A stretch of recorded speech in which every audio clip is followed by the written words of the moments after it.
Yanzu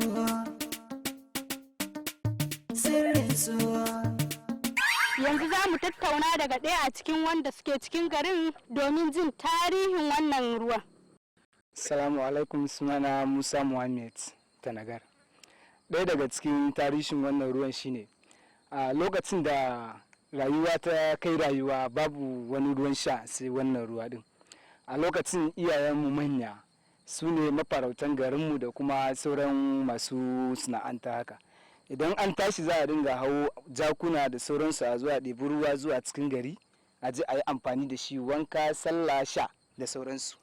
To amma yanzu na ga kamar ruwan yana zaune ne kamar baya gudu.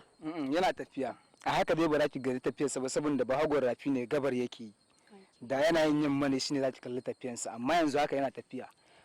Ok, yanzu dai kuna amfani da shi ne ko kuma kun samu wani ruwa ne wanda kuke amfani da shi daban bayan shi? Mun amfani da shi sakamakon ne muna da rijiyoyin ruwa a ciki akalla sun kai 10 banda sola da bohol na tuka-tuka haka da gwamnati ta saman mana a cikin garin namu. Shine musabbabin daina amfani da shi, amma ana yin amfani da shi wani sa'ili wanda sa'ili ne shekara kamar wannan watan ana cewa tashura da asura. Muna zuwa ana ɗiban sa ana cewa ruwan alkausara ne, ana shiga da shi bisa al'ada inda muka saba da. Kuma in muka sha wannan ruwan yana ƙara mana wasu abubuwa bangaren lafiya da sauran taimaka mana da yake a tattare da mu. Sannan ba da bayan haka shi wannan ruwan da muke ɗiba muna shiga da shi, akwai yara da manya wanda suke samun kara suna ɗaurawa ana kunna wuta, kowanne zai sha kananzir haka sai ya busa a jikin wannan wutar za ta tashi haka shine muke cewa babule. A wannan shine al'adar mu.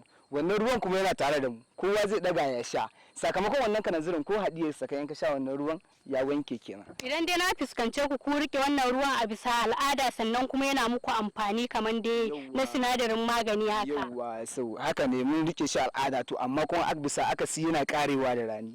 Idan rani ya kai rani zaki ga rafin babu komai sai dai yashi, amma in ka je ka tona ko ya ka tona dan gaba daya ya guwa zaka samu ruwan da zaka yi wadata da shi a ƙasa. Wanda shine wannan ake cimma ruwan rafi, wanda ko ke dinnan kika zo aka baki wannan ruwan kika sha to sai kin tabbatar cewa ya fi ruwan bohol daɗi saboda yana da gardi a jikinsa da kuma zaƙin wannan yashin da yake jikinsa. Kawai dai abu ne dai suna sirri ne daga ubangiji kawai wannan ruwa din shi. So zaka sha da yawa amma ba zaka ji ya gamsar da kai kishirwa ba. Zaka sha yanzu an jima zaka dawo kuma sha baya kashe kishirwa, amma kuma yana da daɗin sha gaskiya. Yauwa, don a daidai yanzu shi kansa wannan ruwan in bukatun sha ta kama mu za mu iya shan sa a daidai yanzu haka. Wato kama wanda yake zaune a cikin garin nan wato karfe baya kama shi kenan? Shi ne ya sa muka sa wa garin mu Tanagar kan tudu garin magajin malam. Kuma daɗin daɗawa garin mu yana da ɗimbin tarihi bisa ɓangaren mafarauta. Wanda yaro kankane a cikin garin mu zai ɗauki karfe ya yi ma fariya da shi ya buga shi a jikinsa kuma ba tare da ya haushi ba. Ko tsini, kibiya, mashi, bindiga duka muna iya musu fariya a cikin garin Tanagar. Shine muka sa mai laɗabi Tanagar kan tudu garin magajin malam. Babu yaro.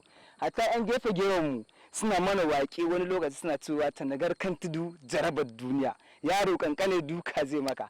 To sakamakon wannan abubuwan da muka rika na al'adunmu wanda iyayenmu da kakanni suka dinga mana, shi yasa muka kai wannan matsayin wanda har izuwa yanzu ba mu da sa'a. Gaskiya ne, ku dai yanzu a takaice dai abin da ya fuskanci karfe ba kwa jin tsoron shi ko shakka. Ko shakkarsa abin da ya danganci karfe, ko ka zo kai mana fariya ko ka bude mana ido da shi, idan Allah ya yarda in muka bude baki ta kai da kawo cewa kai karfen ka zai dige kamar inda ruwa zai diga daga jikin kan ma'ana gumi. Kun sha kun yi wanka wato? Mun sha mun yi wanka alhamdulillah, kuma har gobe muna sha muna yin wanka. Don iyayenmu suna ci gaba da bamu har yanzu. To ya da ai ni kaga dan yanka ne ma ka dan ya same ni dan yanki, ya da ai ni ma ku dan san min maganin nan. To wannan mai sauki ne, abu ne mai sauki wannan magani, to amma kuma da yake yanzu damuna ne kin sani ana ɗiban sa ne bisa kaka, raba ta daina sauka. Idan raba ta daina sauka kin ga ruwan jikinsa wannan ciyawar da yasa za a yi amfani. To amma duk lokacin da Allah ya sa kika waiwaye kika dawo kafin ki zo an tanadar miki shi. Masu kallon mu kun je da muka tattauna daga ɗaya daga cikin mazaunin wannan garin jarumi sannan kuma mafarauci ya ba mu labarin wannan ruwan nasa abun al'ajabi da garin nasa abun al'ajabi. Ku kasance da Sirrin su Media don jin sauran shirin. Sunana Rukayya Idris. Al'umma nan da yake gani shine asalin kofar gidan magajin malam din inda muke cewa Tanagar kan tudu garin magajin malam. Asalin wannan rijiya ita ce magajin malam ya kirkire ta sakamakon yan rani ya mana ƙololuwar rani muna shiga matsalar ruwa kuma sai muka dogara da rijiyan. Za mu zo ko da wannan lokaci ita ake sa a gaba ana ɗiban ta ba ta ƙarewa. Ana ɗiban wannan ruwan lokaci ko da wannan lokaci sakamakon rafin mu ya ƙare.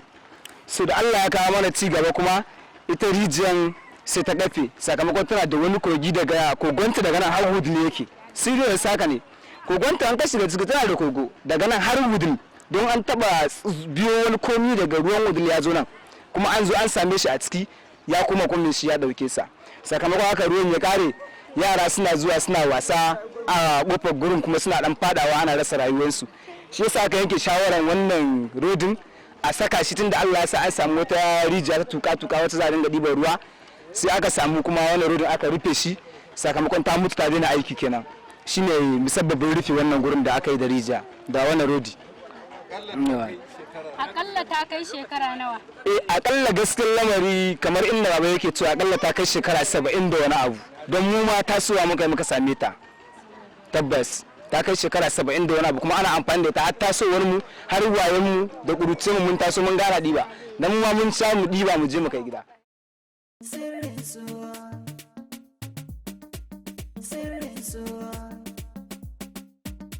Sirrin su media ya zaga nahi